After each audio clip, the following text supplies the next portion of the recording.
You know, a lot of Holy Cross guys. Right. A lot of Holy Cross guys. Speaking of Holy Cross guy, was that intentional? What? Oh, you know who's a Holy Cross guy? Oh, no, I didn't know he is. The UNLV quarterback. Yeah, Yes, he transferred from Holy Cross. That's what we wanted to talk about. So UNLV had a quarterback. I say had because he says that he's leaving the program. He was a Holy Cross quarterback, transferred in, was promised. What are the details? How much money was he told he was going to get in NIL? So he was apparently told by an assistant coach he could get $100,000. Some have said under the condition he became the starter, which you can't actually do. Then he gets there and they give him a $3,000 stipend to move. Okay. And then I guess the assistant had never run that by the NIL people, whoever. Somewhere there was a disconnect, and they said, we'll give you $3,000 a month for 4 months. So $12,000, which is $88,000 fewer than he was promised. So he said, fuck it, I quit, and I'm preserving my red shirt for this year so he can go play somewhere next year. Okay. Now, UNLV started leaking to reporters that he was making money and went to the coach and was demanding more now that they're playing really well. But it seems like that's probably untrue. And it's his course of events story makes sense. Yeah.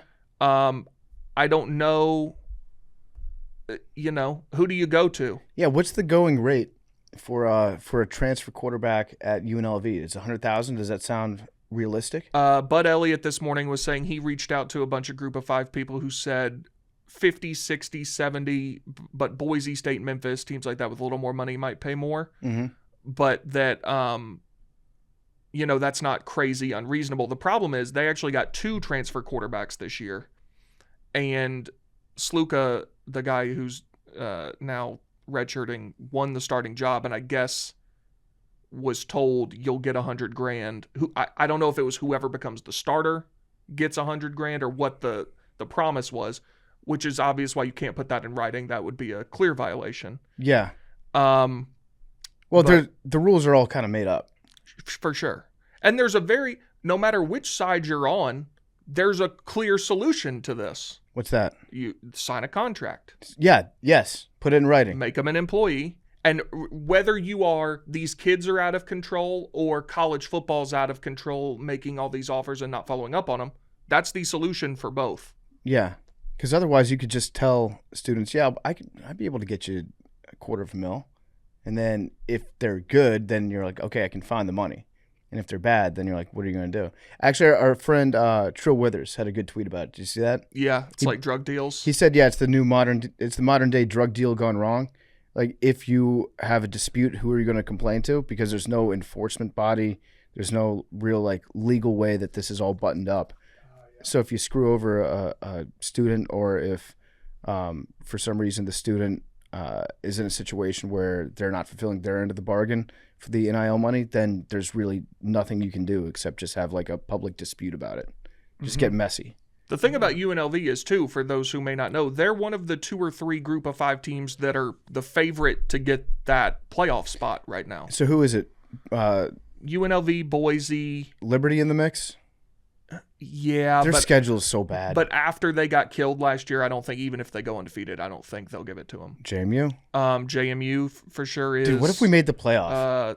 South Florida, even though they lost to Bama and Miami, which you would think might not count against them, but who knows? Who would be the number 5 seed right now? Right now? Yeah. So I mean, it's just hard to say with who would win the conferences. Maybe. Right, it would be the second best team in the SEC. So it could be Tennessee, Georgia, Tennessee, Texas, Alabama. What if we got JMU, Tennessee in the first round of the playoffs? That'd be awesome. What's the spread? At Neyland, Tennessee would be. We would have to go. Oh, no question. Tennessee would be a 20.5-point favorite. That's respectable. JMU. That's respectable. I'll take that. Listen, UNC was, I think, 10.5 points, and we beat them by what? 20. 20. So you could maybe beat Tennessee by 10. I think it would be a good matchup. You can't score 70 on Tennessee is the problem. I think it'd be a good matchup. Well, you don't know about our Danny Woodhead Jr. that we got back there. I watched the whole game. Purdy. They're a good team. Yeah. Playmakers. We got playmakers. That'd be so awesome. We would 100% go to that. For sure. That's what I'm rooting for now. I want the Volunteers. And the 5th seed, we've discussed this a little bit. The 5th seed is, in terms of the seed you would want, it goes number 1 and then number 5. Yeah, because you get a home game against probably a cupcake. It depends, but like Boise and JMU are teams that could certainly beat somebody. I don't know that they're beating Tennessee or Texas or whoever, but there are teams out there that they could beat. And then you get the 4 seed, which is going to be like Utah or somebody. So whoever wins the Big 12. Yeah, that's a great place to be. Yeah, I think we could beat Oregon. Oregon? Yeah. No. You could beat Utah. I think we could beat Oregon. I don't think you can beat Oregon. Maybe I'm just thinking to the first 2 games of the season. Of the teams that could make the playoff that JMU could beat, they could beat whoever wins the Big 12. Yep. They could beat Penn State for sure. There are going to be a lot of Penn State fans that are not happy with that statement. I mean, they damn near lost to Bowling Green. Yeah. I'm excited.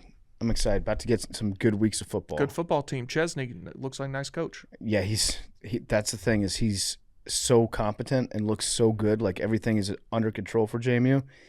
He's going to get hired by a Power 4 conference. He came from Holy Cross, right? Yeah. So this Sluka guy, this could be you right now. Yeah. This could be your predicament. There, but for the grace of God, go I. Exactly. I wonder why he didn't go to JMU. It's probably because of the NIL money. Yeah, I don't UNLV. know. Did y'all's quarterback was a transfer or was he already there? He actually won the starting job last year, but then had an injury issue, and McLeod took over. McLeod was really good last year, so he didn't get it back. But yeah, we got a quarterback.